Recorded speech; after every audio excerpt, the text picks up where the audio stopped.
1941. The Germans occupy half of Russia. Hitler is on the verge of capturing Moscow. The Wehrmacht's armored tanks move ahead relentlessly.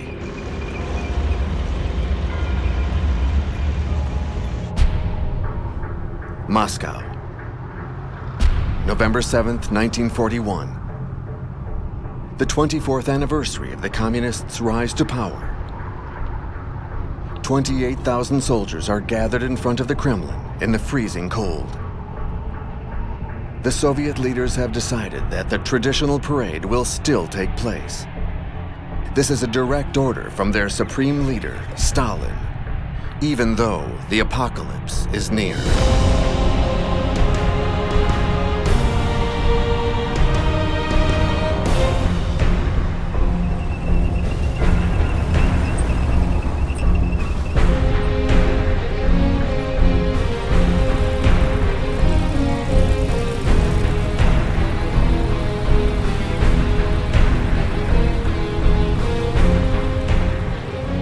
Margarita Pogrebetskaya, a young Muscovite girl, declares, "Moscow, my motherland, my love, invincible Moscow.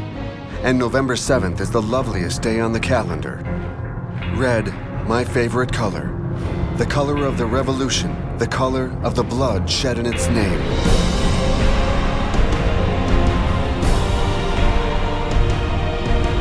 From the top of the Lenin Mausoleum, Stalin speaks out.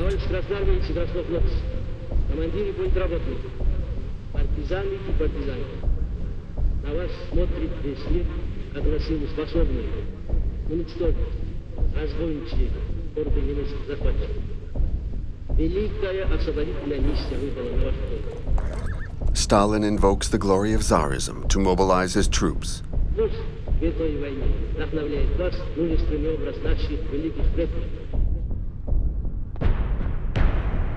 And he reminds them, in comparing Hitler to Napoleon, one should not forget Napoleon's fate. Hitler cannot imagine such a fate. The Blitzkrieg, or lightning war that should have put Stalin out of commission in just a few weeks, has slowed down. But Nazi Germany still has considerable strength. One last effort, and Moscow will be conquered. Hitler proclaims, "Soldiers of the Eastern Front, the decisive battle begins today. We are about to avert the most terrible threat since the Huns and the Mongols." Moscow holds its breath. Stalin refuses to leave the city. He requisitions part of the population to dig anti-tank trenches.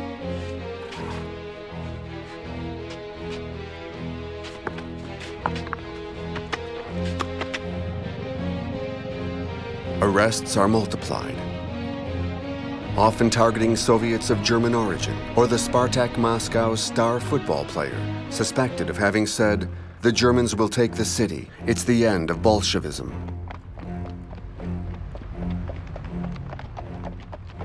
Albina Gantimirova reports, "We collected money for the army. Women came to donate their wedding bands. In Berlin, the German women donate their fur coats."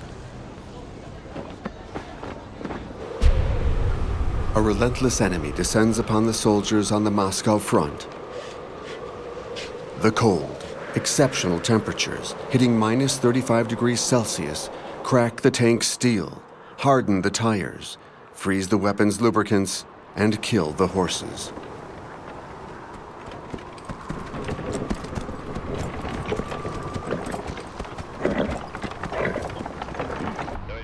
December 5th, 1941.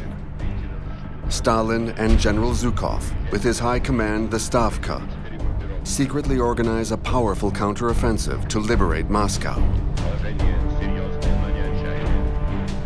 1 million Soviet soldiers begin to march. Albina Gantimirova, now a senior sergeant, recounts.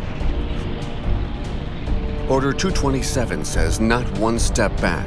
If you take that step, you'll be executed. Policemen walk behind us and shoot whoever steps backwards. Stalin jokes with his macabre sense of humor. In our army, it's more dangerous to move backwards than forwards. Stretcher bearer Nadezhda Anisimova tells, "Dying, I'm not afraid of dying, probably because I'm young. Death is always close by. Whenever I see a fallen soldier, the others yell out to me, 'Don't go, you'll get yourself killed.' I crawl over to the person, but I bring him back alive. The commander wants to punish me for disobeying, but his second in command wants to decorate me. At 19, I have a medal for bravery and gray hair." I am sent home. I have 2 perforated lungs and a bullet in the spinal cord. I am paralyzed. My mother and sister tell me they had received notification of my death. On the front, other women suffer, yet they continue to fight.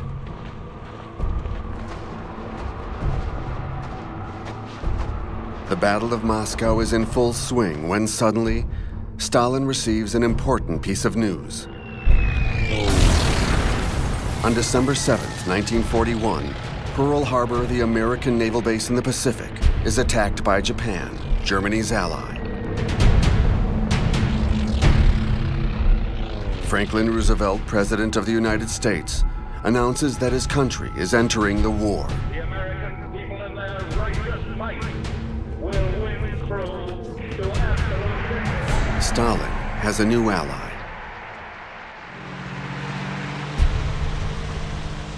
Christmas 1941.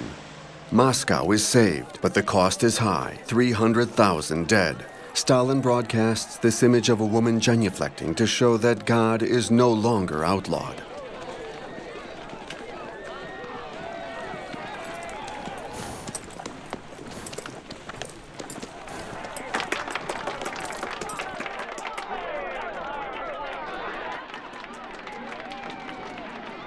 To the Soviets, Stalin has succeeded in pushing Hitler back 200 kilometers.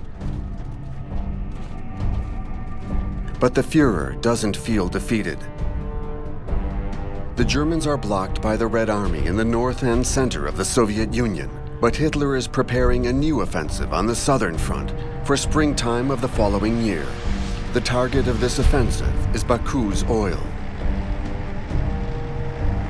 June 28, 1942, the Germans advance at an alarming speed, 300 kilometers in just 1 month.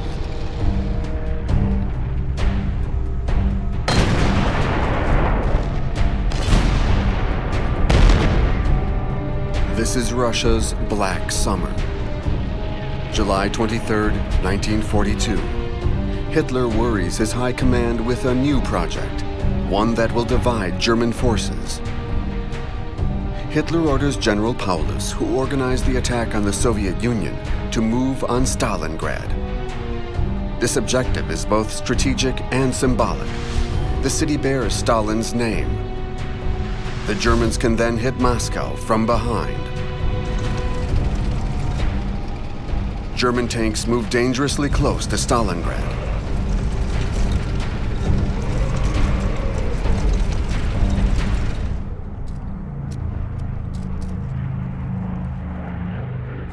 Stalin receives some reassurance. On August 10, 1942, Winston Churchill, the British Prime Minister, lands in Moscow aboard his personal plane. His traveling companion is an American special envoy, Averell Harriman, the powerful businessman who coordinates Allied aid. This aid will prove decisive. 15,000 planes, 140,000 trucks, millions of tons of fuel and supplies. Molotov, Stalin's Minister of Foreign Affairs, greets the two men with the Internationale, the Soviet anthem of the time.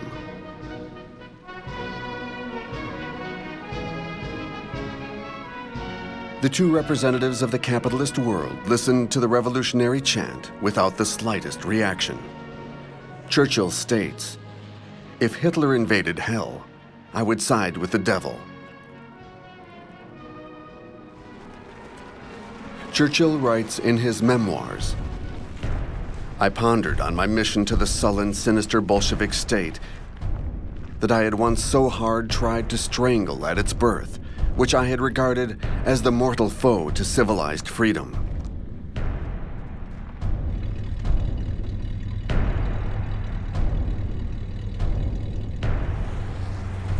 A magnificent Packard limousine drives them to the Kremlin, where Stalin awaits them.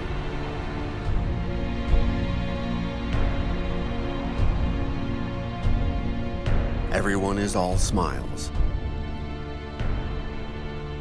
The Americans and the British need Stalin.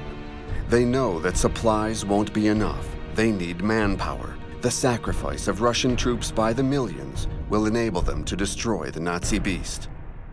In addition to American aid, Stalin wants to urgently open a second front, meaning an Allied landing in the West to divide German forces. Hitler is worried about the possibility of an Allied landing. He needs to finish off quickly in the East. He needs to put an end to Stalin. He needs to put an end to Stalingrad. The Stukas, the German dive bombers, complete the destruction of what once was the USSR's model city.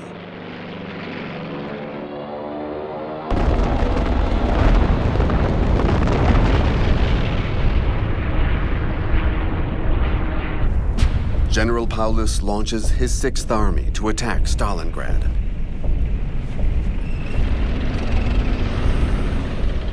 The Germans reach the ravines, the city's natural first line of defense.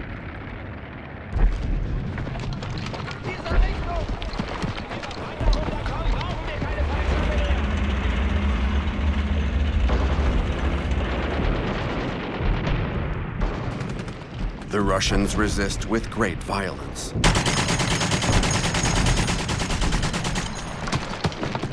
Stalin declares, if we surrender Stalingrad, the south of the country will be cut off from the center. We would lose our main waterway, and soon our oil too. Stalin's rise to power began here, a quarter of a century earlier. This city, at the strategic intersection between Baku and Moscow, was known at the time as Tsaritsyn. 1918, the territory controlled by the Reds, Bolshevik communists, is attacked by the Whites, the Tsarist army. Civil war breaks out. Stalin already has a role in history's first communist government. At the head of this government is Lenin, who appreciates Stalin's determination. Stalin is commissar for food supplies. He travels to Tsaritsyn to find wheat for the country's hungry capital. Stalin steals all the grain reserves, sparking off rebellions and famines.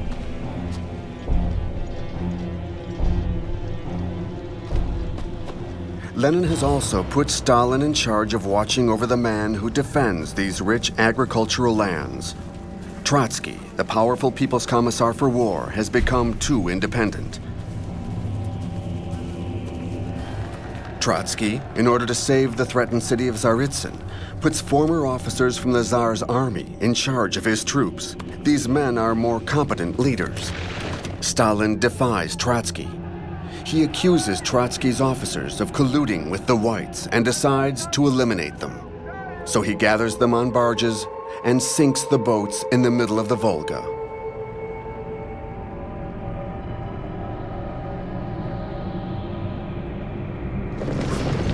Stalin turns into a warlord, destroying villages, executing populations, and spreading terror.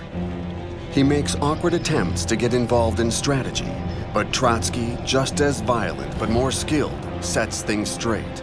This doesn't stop Stalin from proclaiming himself the conqueror of Tsaritsyn and donning this military dress, which he will wear from now on. He is present on every Civil War front. 1919. The Reds face new enemies. French, American, British, and Japanese have all come to support the Whites.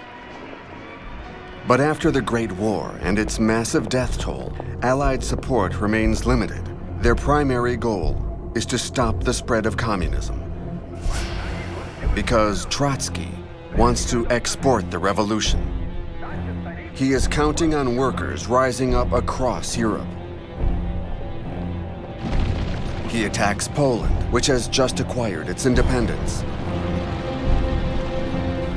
The Poles, with French support, resist the Reds' assault. Stalin, sent as backup, doesn't support Trotsky. 40,000 Bolshevik soldiers are captured.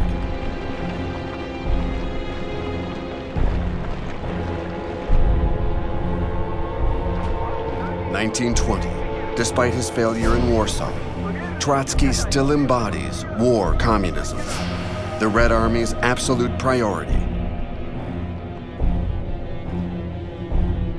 Trotsky succeeds in keeping Stalin away from military affairs, even though he is still in the government.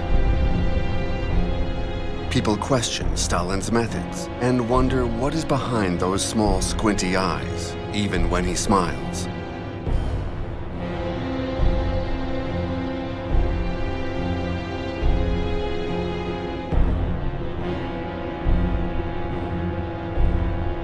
Helped by his Georgian accomplices, Stalin tames the separatists with his iron hand, just like he did in Baku in Azerbaijan. The local communists are forced to celebrate the end of their independence to the tune of the Internationale, played on the tar, a popular Caucasian instrument.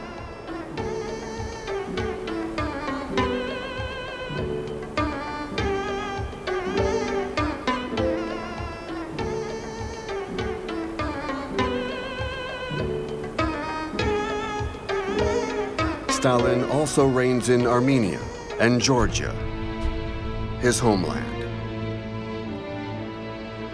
When he goes home to visit his mother, she asks, "Tell me, my son, you don't have the Tsar's blood on your hands, do you?" Stalin swears that he had no part in the assassination of Nicholas II and his family 3 years earlier.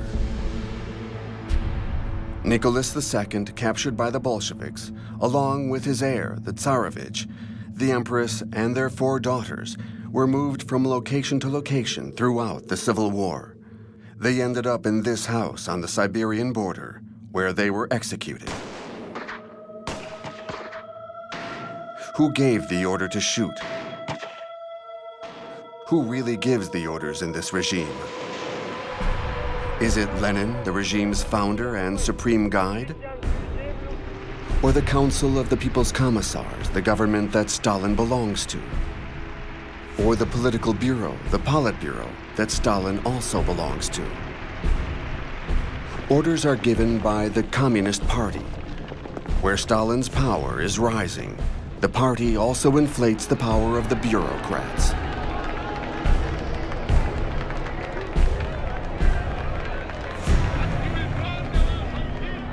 To move ahead in this world, one must have a party card.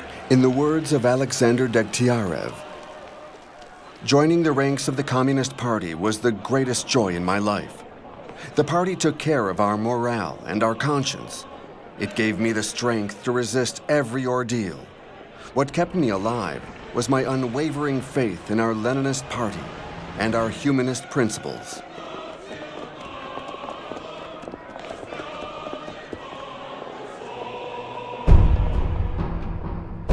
But what of humanist principles? The collective paranoia of Lenin, Stalin, and the Bolsheviks is so strong that they order a massive purge in the heart of the party. 220,000 members are thrown out. The secret police increases its efforts to hunt down the enemies of the people.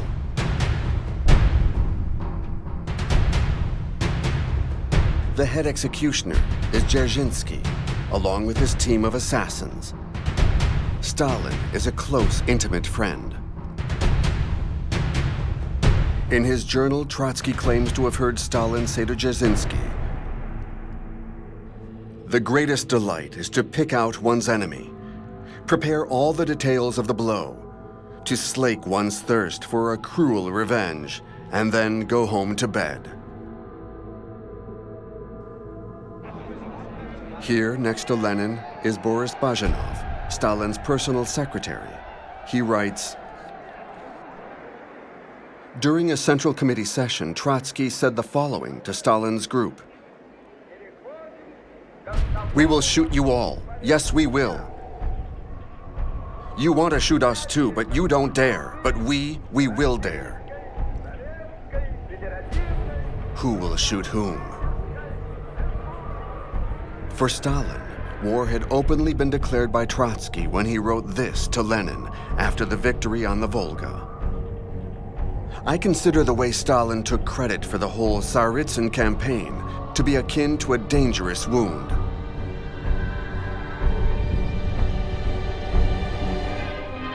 Stalin commissions a film, thus reinforcing his legendary status as a Civil War hero and conqueror of Tsaritsyn.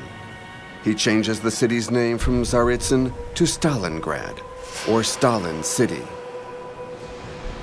20 years later, in 1942, Stalingrad is in ruins at the hands of the Germans. October 15, 1942, Hitler's troops, after 2 months of arduous combat, have reached their goal, the shores of the Volga. Across the river, the Russians regroup and are comforted by an unexpected declaration by Stalin. "Tomorrow, we shall dance in the streets." What does Stalin mean? He knows that his military chief of staff, General Zhukov, is secretly preparing a counteroffensive. The fate of Stalin's country hangs in the balance, but Stalin also has some personal issues to contend with. He awaits a visit from Beria, the fearsome head of the secret police, along with the heads of the various law enforcement organizations.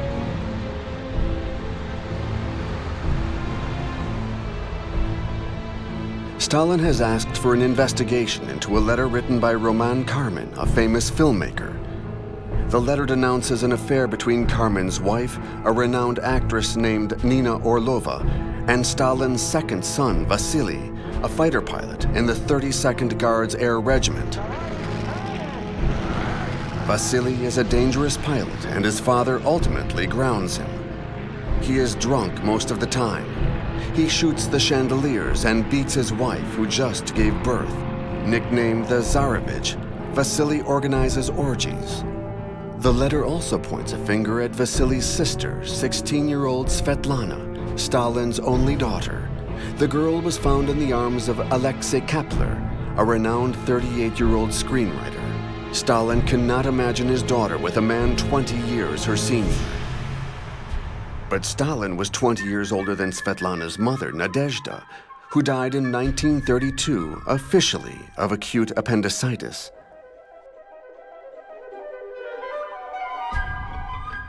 Svetlana had always been the favorite. She was fawned upon by seemingly inoffensive men, like the one she called Uncle Beria, the police chief. Or she would sit on the lap of the despot, a good family man, known to be facetious on occasion. In 1942, during the Battle of Stalingrad, Svetlana learns that her mother committed suicide 10 years earlier. Why? State secret. Svetlana consoles herself with Kapler. Through him, she discovers literature, often erotic in nature. Svetlana writes, "What bothered my father most about Kapler was the fact that he was Jewish." During that month of November 1942, the letter denouncing Stalin's children is a very delicate business indeed. Its consequences directly affect the nomenklatura, the magic list of the regime's elite. From party officials to useful artists to police executioners. As long as they remain favorites, they can live in a state of comfort unknown to the rest of the Soviet population. This holds true even in the most dire periods of the war. So Alexei Kapler, Stalin's daughter's great love and a renowned figure in the film world, thought he was untouchable. He is sent to Stalingrad as a Pravda correspondent, ostensibly to be killed. He survives this hell, so Stalin has him deported to Siberia, beyond the Arctic Circle. He is taken to the Vorkuta concentration camp, otherwise known as the Ice Guillotine. Kapler is accused of having ties with foreign countries and of being an English spy. He is sentenced to 5 years in the Gulag. Gulag, an acronym for Main Camp Administration. The great Russian writer Solzhenitsyn refers to them as the Gulag Archipelago. Hundreds of concentration camps, often built during Lenin's day, whose numbers were infinitely increased by Stalin. While the world's fate is being decided at Stalingrad, at least 3 million Soviets have become zeks.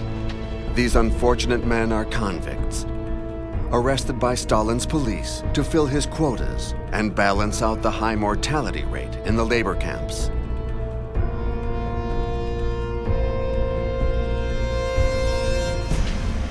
This endless source of slave labor is an important contribution to the Soviet war economy. Gold is extracted from the Kolyma camp, and coal comes from Vorkuta. In this mining complex, university professors, violinists, and priests alike make their way down the shaft. Other zeks build the railways across the endless stretches of snow.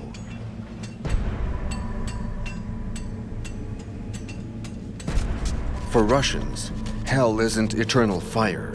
It's a desert of ice. Each guard is more barbaric than the next. They share the women who are raped upon arrival.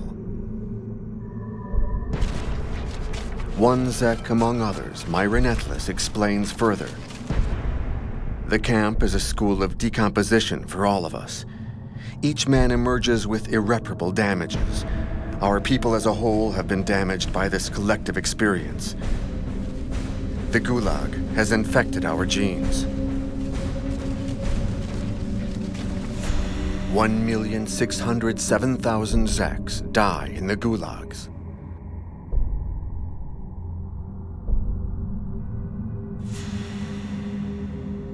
Kapler, Svetlana's lover, survives by joining the Deportee Theater Company, a source of entertainment for the camp's administrators.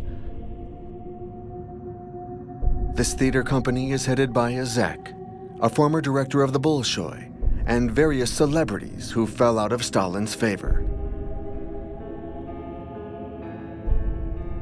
Kapler spends 10 years in Vorkuta. Svetlana, Stalin's daughter, doesn't wait for his return.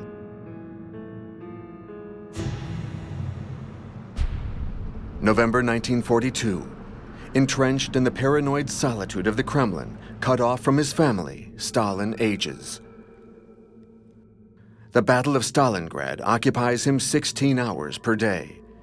He grabs a few hours' sleep on a cot in his office. He chain smokes, and at 63 years old, his arteriosclerosis is life-threatening.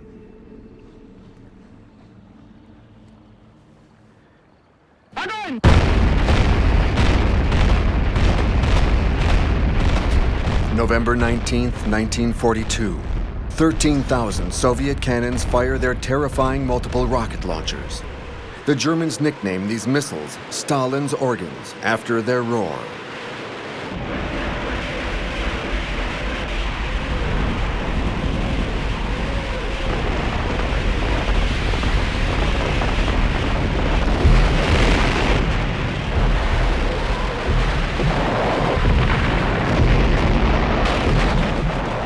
General Zhukov's Soviet armies have surrounded German General Paulus's Sixth Army in the ruins of Stalingrad.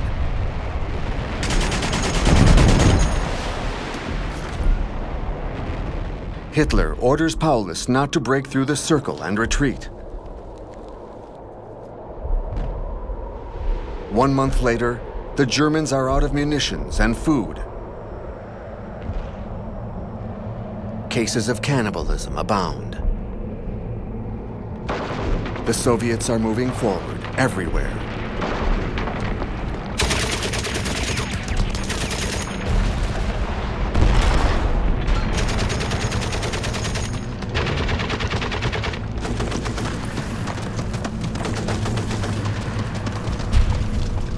February 2nd, 1943, filmmaker Roman Karman, who had alerted Stalin on his children's activities, is lucky enough to film this unique moment, the surrender of General Paulus.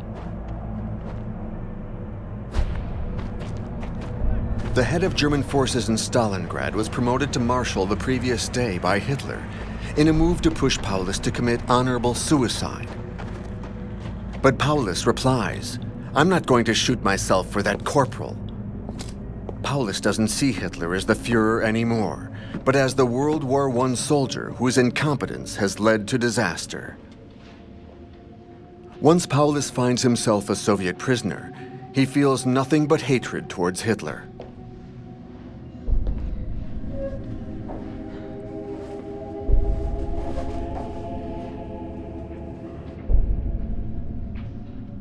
Hitler, on the other hand, wants to exchange him for Stalin's eldest son, Yakov, who is his prisoner since July 1941. Stalin prepares his answer. "I will not trade a marshal for a lieutenant."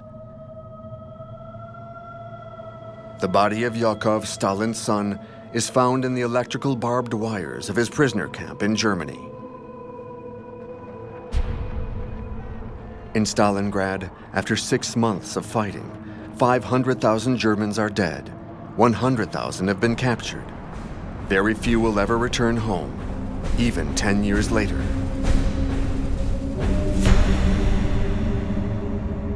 "900,000 Soviet soldiers have been killed.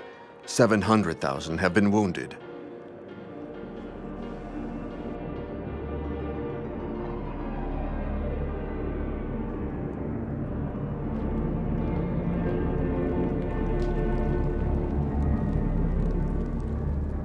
In the eyes of the world, the great victor at Stalingrad is Stalin, who poses in his new uniform. The great martial star shines on his epaulets.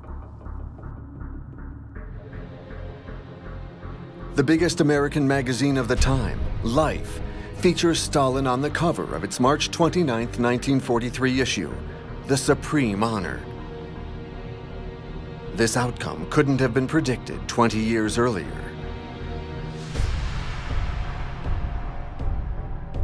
1921. After 4 years of civil war, Russia counts millions of casualties, immigrants, and orphans. The country is ravaged by famine. Stalin is bothered by the sight of Trotsky still triumphant in Red Square. Even though war communism has brought about the fall of the economy. Severe rationing is in place, except for the 20,000 party and police officials, who are entitled to 4 kilos of meat and 4 kilos of fish per month. A worker only receives 200 grams of fish, usually rotten. The workers can no longer feed their families. They rise up, even though striking has been forbidden since December of 1917. Trotsky declares, "All resistance can be countered by one word: shoot." At this point, 18,000 sailors and officers at Kronstadt, the naval base in the former capital of Petrograd, join the fray in support of the striking workers. Their credo is, yes to Soviets, no to Bolsheviks.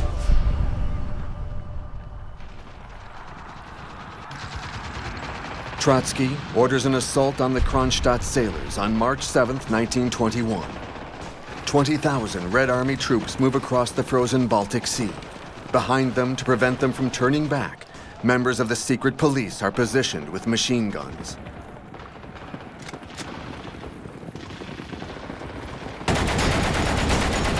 After 10 days of bloody combat, the rebels have run out of food and munitions. They surrender to the Red Army soldiers. 2,168 sailors are executed and buried together. These very same men led the communists to victory in 1917.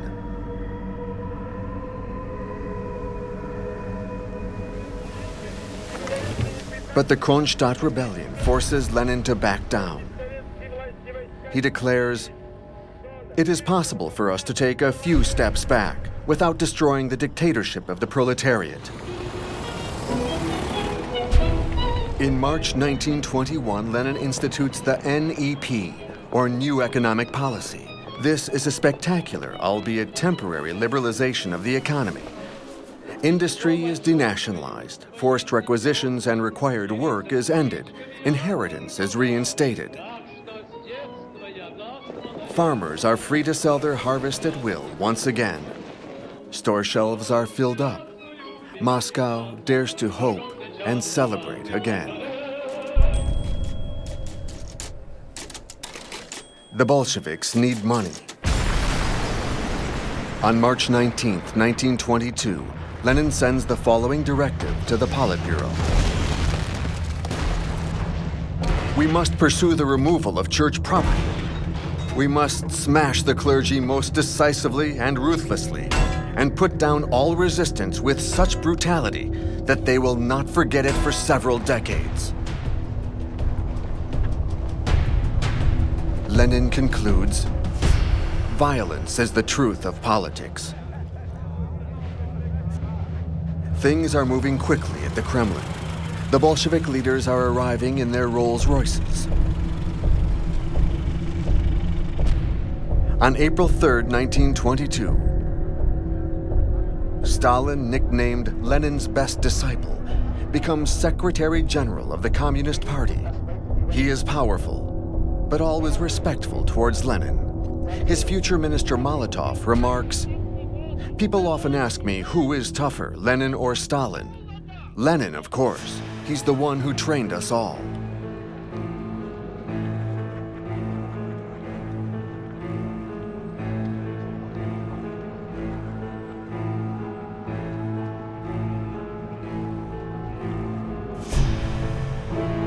Suddenly, on May 25, 1922, Lenin suffers a stroke at the age of 52. He is partially paralyzed. 6 months later, he has a second stroke. The party's Central Committee puts Stalin in charge of taking care of him. Stalin isolates Lenin and prevents his entourage from writing anything dictated by him.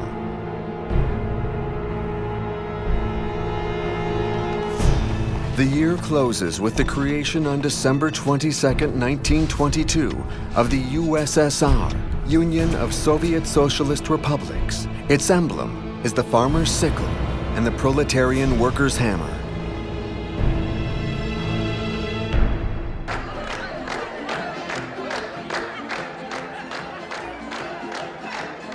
This grand announcement, along with the end of the Civil War, trigger hope for a respite. But the terror only intensifies. Secret police vans discharge truckloads of victims condemned from the start. 1923, the People's Commissar of Justice, Isaac Steinberg, escapes to Germany. He once asked Lenin, "What good is a Commissar of Justice? His title should be Commissar of Social Extermination." Lenin had replied, "Excellent idea." Steinberg writes, "Terror is a tight network of surveillance, a secret police that observes every deed and action, every provocation, using the most debasing, humiliating, and painful means of interrogation. Terror means prisons overcrowded with starving people. It means displaced populations, requisitions, and confiscations that strike out at the famished and the exhausted."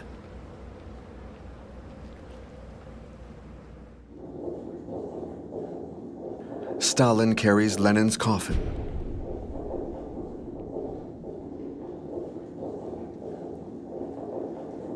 Nadezhda Krupskaya, his widow, reveals that Lenin managed to dictate a will in which he stated, "Stalin is too brutal. I suggest that the comrades find a way to remove him from his position as Secretary General." Stalin reacts very violently and threatens Lenin's widow, forcing her to publish a denial in Pravda. All the pallbearers, the most faithful Bolsheviks from the outset, will try to use this will to get rid of Stalin. They will all die.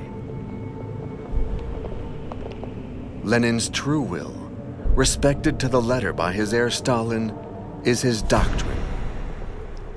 The never-ending purification of the social body, which also applies to the party, the state, and the bureaucracy.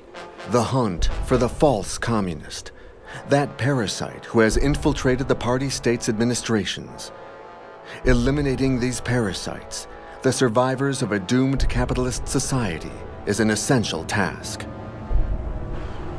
This purge will be endless for Stalin as it was for Lenin. The war against the enemy will never be over.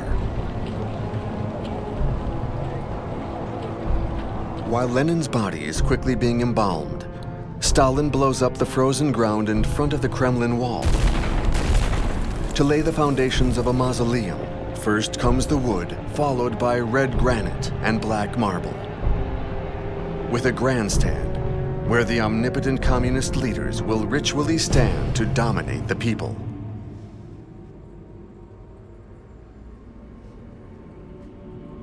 But the people, like Trotsky, Stalin is still forced to applaud him.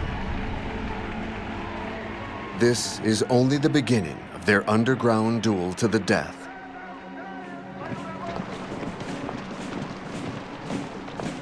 Pioneers and komsomols, the communist youth, march in front of the tomb all year long. Within their ranks, Vasily Nikolaev weeps. He wonders, how can the great Lenin be dead? It's impossible. He is a saint. Lenin's cult of personality is born. Stalin establishes a commission dedicated to the immortalization of the memory of Vladimir Ulyanov, known as Lenin. And Lenin's name is given to Petrograd, the former capital, St. Petersburg, which will now be called Leningrad. 1943. Germans have surrounded the city for the past 2 years. Hitler hasn't succeeded in conquering Stalingrad, the primary symbol of Soviet power, so he keeps going after the other symbol, Leningrad.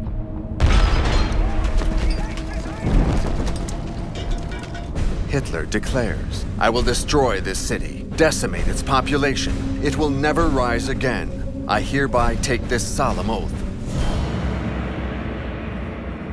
This proves to be one of the longest and most devastating sieges in history.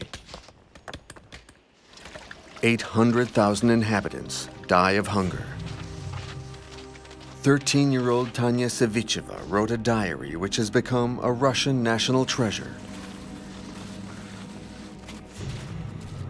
In 9 pages, Tanya sums up her ordeal. December 28th, Zhenya died. January 25th, Grandma died. March 17th, Leka died. April 13th, Uncle Vasya died. May 10th, Uncle Lisha died. May 13th, Mother died. The 10th page will never be written because Tanya has died of exhaustion.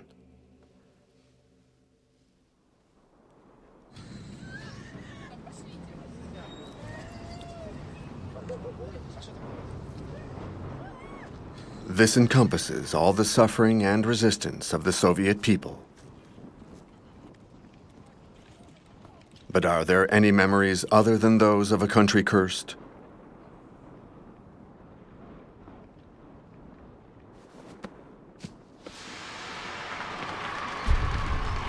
(1925). Back then, the children of Moscow believe in the future. They cheer the heroes of the revolution gathered around Stalin, who marches towards power. These are the first Bolsheviks: Zinoviev, Kamenev, Voroshilov, the Civil War general, and Bukharin, who doesn't trust Stalin. He says, He is a schemer without principles whose thirst for power comes above all.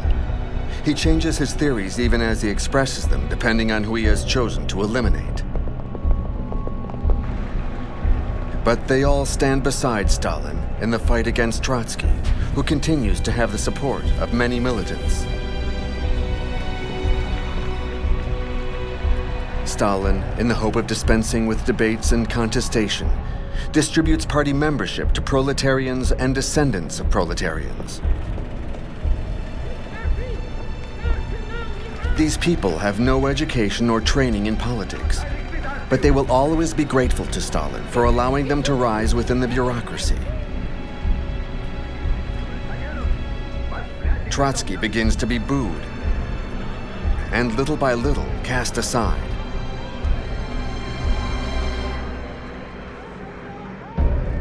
Stalin doesn't yet have the power to kill off his enemies. But after 3 years of fierce struggle and devious plotting, he manages to get Trotsky banned from the party. Stalin can now humiliate Trotsky and have him exiled to a faraway Soviet republic in Central Asia. Stalin has him filmed, escorted by police officers whose chief, on the right, with the gun in his pocket, directs the camera. Next, Stalin gets the Politburo to accuse this founding member of the USSR of anti-Soviet activities. Trotsky is deported.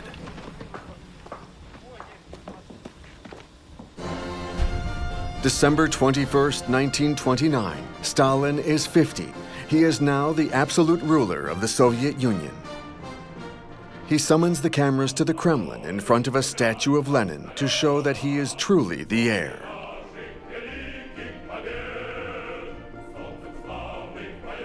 With his henchmen, who are blindly devoted in exchange for their lives, Stalin can finally rid himself of the NEP, the attempt at liberalization, and fully engage in collectivization. The party newspaper, the Pravda, is displayed in the hallways of the Kremlin, boasting this front-page headline: "A great Bolshevik round of applause for the greatest communist leader in the world." 20 years later, he will really be one of the most powerful men in the world.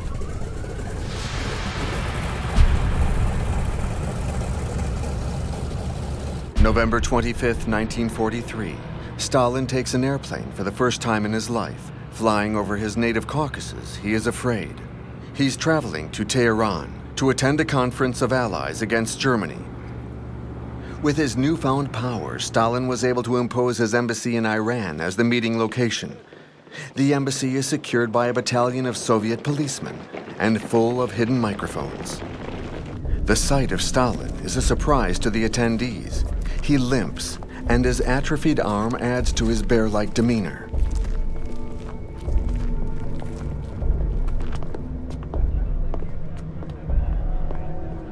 Churchill, in his Royal Air Force attire, strikes a pose.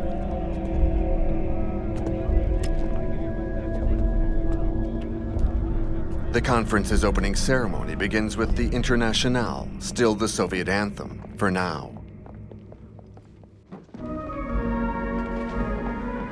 Stalin, who orchestrated everything on his own, is surrounded by his old accomplices, Marshal Voroshilov, and Molotov, his Minister of Foreign Affairs. On behalf of King George VI, Churchill gives Stalin a sword with the following inscription: "To the steel-hearted citizens of Stalingrad." Voroshilov has the misfortune of dropping the sword.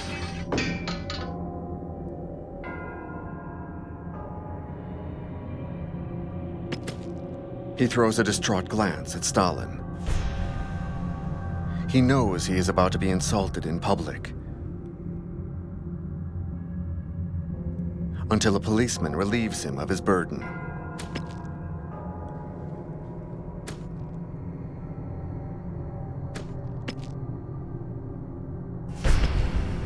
Then Churchill and Stalin join the American President Franklin Roosevelt, who is disabled, and tired from the long trip to Tehran. Stalin wants to get closer to Roosevelt, who he believes to be naive and easily manipulated. Stalin needs support against Churchill on the issue of a second front. Churchill wants to attack from the south, the soft underbelly of Europe, outrun the Russians and arrive first in Berlin. But Stalin wins out with the Normandy invasion, further away, planned for the spring of 1944. Roosevelt shows his consideration for Stalin in this official photo.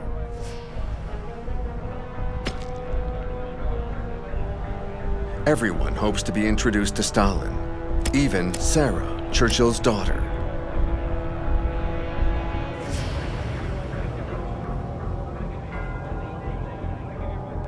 Optimism is in the air. Stalin just defeated Hitler in the Battle of Kursk.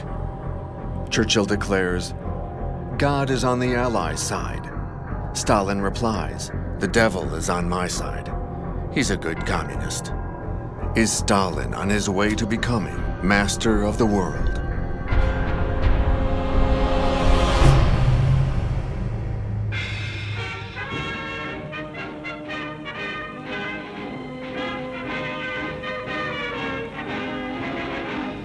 Сурово брови мы насупим, если враг захочет нас сломать. Как невесту родину мы любим, бережем, как ласковую мать.